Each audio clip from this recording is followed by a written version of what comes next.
पिछले क्लासेस में हम लोग adjoint and inverse of a matrix पढ़ रहे थे। तो उसमें हम लोग एडजॉइंट ऑफ अ मैट्रिक्स निकालना सीख गए थे। उससे कुछ रिलेटेड थ्योरम्स हैं और डेफिनेशंस है, उसको देखेंगे।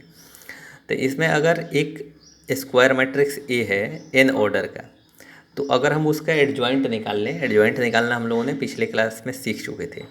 तो अगर ए इंटू एडजॉइंट ऑफ ए अगर हम लोग करेंगे तो उसका जो आंसर आएगा वही आएगा कि अगर एडजॉइंट ऑफ ए को पहले और ए को बाद में रख के मल्टीप्लाई करा दें, और वही आंसर आएगा कि अगर उस स्क्वायर मैट्रिक्स को डिटर्मिनेंट बना दें और उस डिटर्मिनेंट की वैल्यू निकालें और उसमें आई से मल्टीप्लाई कर दें। इन तीनों का आंसर सेम आएगा।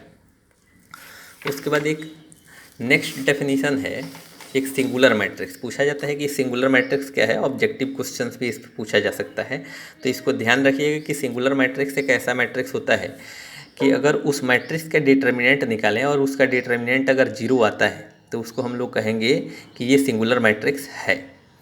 ऐसे ही अगर नॉन सिंगुलर मैट्रिक्स की बात आती है तो इसी के जस्ट अपोजिट है कि अगर उस स्क्वायर मैट्रिक्स का डिटर्मिनेंट निकालें, अगर determinant not equals to zero आता है तो उस स्क्वायर मैट्रिक्स को हम लोग कहेंगे नॉन सिंगुलर मैट्रिक्स।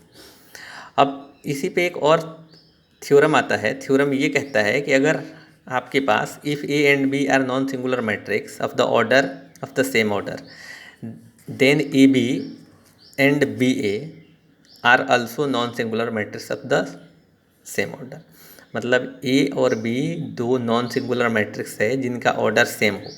तो अगर हम लोग ए बी निकालें, ए से बी में मल्टीप्लाई करें, मतलब प्रोडक्ट निकालें, और बी से ए में करें, तो ये दोनों के दोनों जो है वो नॉन सिंगुलर मैट्रिक्स होगी सेम ऑर्डर का। तो इस बात को भी ध्यान में रखिएगा, ये भी ऑब्जेक्टिव क्वेश्चन वगैरह सॉल्व करने में काम देगा।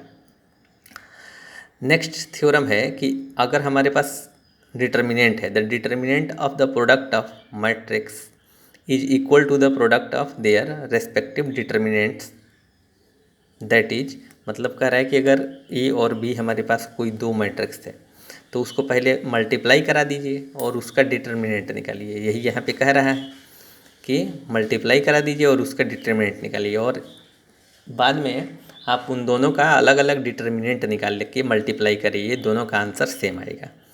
तो ये है यहाँ पे। थ्योरम नंबर 4 देखिए, कह रहा है कि if A square matrix A is invertible if and only if A is non singular matrix. हम लोगों ने इनवर्स ऑफ अ मैट्रिक्स पीछे पढ़े थे मैट्रिक्स वाले में, अब देखिए यहाँ भी है। तो कह रहा है कि अगर एक स्क्वायर मैट्रिक्स जो है वो इन्वर्टिबल तभी होगा जब वो नॉन सिंगुलर मैट्रिक्स हो। नॉन सिंगुलर मैट्रिक्स क्या होता है कि जब उसका डिटर्मिनेंट जीरो के बराबर नहीं आए तभी वो इन्वर्टिबल होगा, अदरवाइज वो इन्वर्टिबल नहीं होगा। इस बात को भी समझना है, ठीक है। तो इसी बात को समझते हुए आप ये एक्सरसाइज जो है वो 4.5 जो है आराम से कंप्लीट करिए। 4.5 कंप्लीट करिए, फिर हम लोग जो है वो एप्लीकेशन ऑफ डिटर्मिनेंट्स पढ़ेंगे कल। तो इसको पहले कंप्लीट करिए। ओके।